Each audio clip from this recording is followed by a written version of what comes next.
کہ آپ اللہ سے کیا مانگ رہے ہیں اور اس کے عوض میں اللہ کو کیا دے رہے ہیں. تو اس طریقے سے آپ اپنی نماز کو اٹینشن کے ساتھ پڑھ سکیں گے. تو غرض یہ کہ دیکھیں میں نے آپ کے سامنے قرآن پاک کی ایک دلیل پیش کی. میں نے جیسے آپ کو بتایا کہ میں I am very staunch believer کہ آپ حضور علیہ السلام کی اس بات کے اوپر عمل کریں کہ وہ ہمیں قرآن چھوڑ کے گئے. تو میں نے قرآن پاک میں سے سورہ حامیم سجدہ سے آپ کو 2 آیات مبارکہ اٹھا کے دے دیں, سورہ زخرف سے اٹھا کے دے دی, اور اگر آپ کہیں گے تو میں متعدد اور بھی نکال کے دے دوں گا آپ کو, ٹھیک ہے, جس میں اللہ تعالیٰ واضح طور پہ ہمیں کہہ رہے ہیں کہ آپ جو ہے آپ اپنی سمجھ آنے والی زبان میں اس کو پڑھیں. اچھا دیکھیں وَلَقَدْ يَسَّرْنَا الْقُرْآنَ لِلذِّكْرِ فَهَلْ مِن مُدَّكِرٍ فرما کے اللہ تعالیٰ نے خود بتا دیا کہ میں نے قرآن کو سمجھنے کے لیے آسان کیا. مگر پھر صاحب وہ ان قرآن عربی لعلکم تعقلون, جی وہ عربی زبان کی اہمیت, وہ اس کی تعظیم اور وہ اس کی تقدیس, اور خود قرآن کہہ رہا ہے کہ ہم نے اس کو نازل عربی میں کیا تاکہ تم عقل لو. شاید آپ اس سے مراد لے رہے ہیں کہ وہ اہل عرب سے مخاطب ہو کے ایسا کہہ رہا ہے. ڈاکٹر صاحب آپ اس پہ اپنی رائے دے دیں. اگر ہم یہ کہیں کہ وہ تو آپ کے لیے آسانی پیدا کر رہا ہے, تو کیوں نہیں ہم تراجم کی طرف جاتے اور کیوں اپنی زبانوں میں ہی عام کیوں نہیں کر دیتے اس کو؟ بالکل جو ہے وہ اس کی تفہیم کے لیے جو ہے وہ اپنی زبان ہے, اسی وجہ سے کر کے جو پہلا برصغیر کے اندر قرآن مجید کا ترجمہ ہوا تو اس کے اوپر بھی یہ سوال اٹھائے گئے اور پھر جواز کی اسی وجہ سے صورت نکالی گئی تاکہ اس کی تفہیم ممکن ہو سکے اور فارسی زبان میں اس کی جو ہے وہ ترجمہ اور تفسیر کر کے لوگوں تک پہنچایا گیا. اب ساتھ ساتھ اویس صاحب ایک ایشو یہ بھی ہے کہ آج کل کچھ ویسٹرن لوگ جو ہے وہ جو خاص کر کے مسلمان بہت ایڈوانس ہیں اور جن کے اوپر انفلوئنس ہے ویسٹرن کلچر اور سویلائزیشن کا, وہ کہتے ہیں کہ یہ ایک سوشل کنٹریکٹ ہے اور اس کی ڈاکومنٹیشن کی کیا ضرورت ہے, اور امام صاحب کو بلا کر اس کو باقاعدہ جو ہے وہ رجسٹرڈ کرنے کی سوشل کنٹریکٹ ہے. تو ان کو ہم نے اس وقت بھی اس کے اوپر آواز اٹھائی کہ یہ صرف ایک سوشل کنٹریکٹ نہیں ہے بلکہ یہ ایک باقاعدہ ایک اسپرچول کنٹریکٹ بھی ہے, یہ ایک لیگل کنٹریکٹ بھی ہے.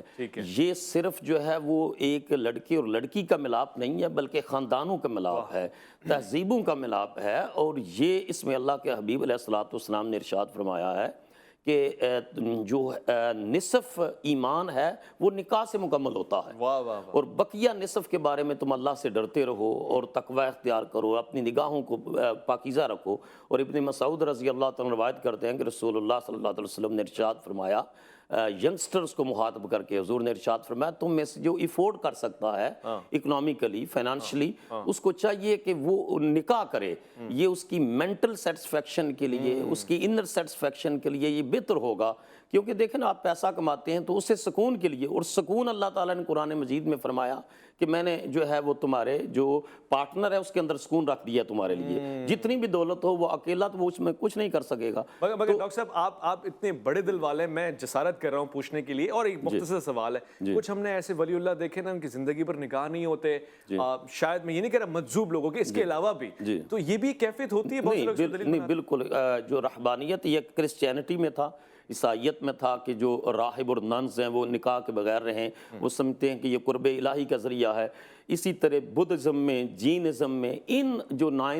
ڈیوائن اور نان ڈیوائن ریلیجنز کے اندر یہ کنسیپٹ رہا ہے کہ ہم ازدواجی زندگی میں داخل نہیں ہوں گے اور ہم اس کے بغیر اللہ کا زیادہ قرب اور پیورٹی حاصل کر سکیں گے. مگر قرآن مجید نے ان کے اس تصور کی نفی کی, ارشاد فرمایا وَرَحْبَانِيَةً ابْتَدَعُوهَا مَا كَتَبْنَا عَلَيْهِمْ, اور یہ رہبانیت انہوں نے خود گڑ لی ہے, ہم نے ان کے اوپر لاگو نہیں کی. رسول اللہ صلی اللہ علیہ وسلم کو پتا چلا کہ کوئی صحابہ کرام نے یہ طے کیا ہے کہ ہم شادی نہیں کریں گے, ہم راتوں کو جاگیں گے اور دن کو روزہ رکھیں گے. تو رسول اللہ صلی اللہ علیہ وسلم نے ان کو ارشاد فرمایا میں تم میں سب سے زیادہ اللہ سے ڈرنے والا ہوں, میں ہوں اور اللہ کا تقوی اختیار کرتا ہوں, اور میں نے شادیاں بھی کی ہیں, میں رات کو جاگتا بھی اور سوتا بھی ہوں. تو جو ایک نیچرل ہیومن لائف ہے وہ اسلام کے اندر ہے. میں پیر صاحب سے ایک سوال پوچھ لوں, میرے پاس انتہائی کم سیکنڈز رہ گئے, مگر ظاہر ہے ایسا نہ ہو کہ نظر انداز ہو جائے ہمارے معاشرے کا وہ طبقہ کہ جس پہ ہم انحصار کرتے ہیں, یقیناً خواتین کے حوالے سے. پیر صاحب ایسا ممکن ہے, اس میں کوئی شرعی قباحت تو نہیں ہے, خواتین اگر نکاح پڑھائیں تو, یعنی نکاح خواہ اگر خواتین ہوں؟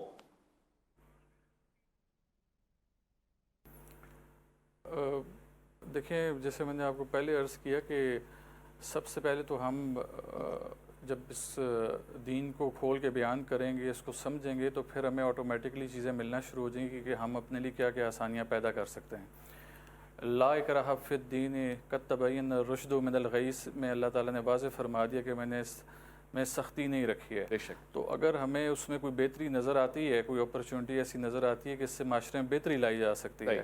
اور خواتین جیسے کئی معاشروں میں اس بیٹھک کا حصہ نہیں بنتی جہاں پر نکاح پڑھایا جا رہا ہے, تو اگر اس طرح سیپریٹ سے اگر ان کو خطبہ بھی دیا جاتا ہے, ان کو نکاح کا مطلب سمجھایا بھی جاتا ہے, ان آیات مبارکہ کو کھول کے بیان بھی کوئی عورت معلمہ یہ کرتی ہے کام, تو میرے خیال سے اس میں کوئی بات نہیں ہے. کوئی بات نہیں. ڈاکٹر جا سکتا صاحب ہے. آپ بھی بتا دیں, کوئی بات تو نہیں ہے اس میں؟ میں عرض کرتا ہوں بالکل نہیں ایسا ہونا چاہیے, کیونکہ کچھ چیزیں ہیں جو اللہ تعالیٰ نے الرجال قوامون علی النساء اللہ نے مین کو یہ دی ہیں. اس کے یہ کہاں لکھا ہے کہ مرد ہی نکاح پڑھائیں گے؟ نہیں, میں عرض کرتا ہوں نا, کچھ ریلیجیس ڈیوٹیز ہیں, عورت مختلف مراحل سے گزرتی ہے, سینسٹیو ایشوز اس کے ہوتے ہیں, تو اس وجہ سے کر کے نماز کی امامت کے اوپر بھی بحث آئی کہ عورت امامت کروا سکتی ہے کہ نہیں. اور امریکہ کے اندر ایک خاتون جو بہت ماڈرن تھی, انہوں نے ایسا کیا بھی. ایسا بالکل میں اس تجویز سے بالکل متفق نہیں ہوں. عورت کو نکاح جو ہے وہ نہیں پڑھانا چاہیے, نکاح مرد کو ہی پڑھانا چاہیے. ٹھیک ہے, بہت بہت شکریہ ڈاکٹر شہباز چشتی صاحب آپ کا, بہت بہت شکریہ پیر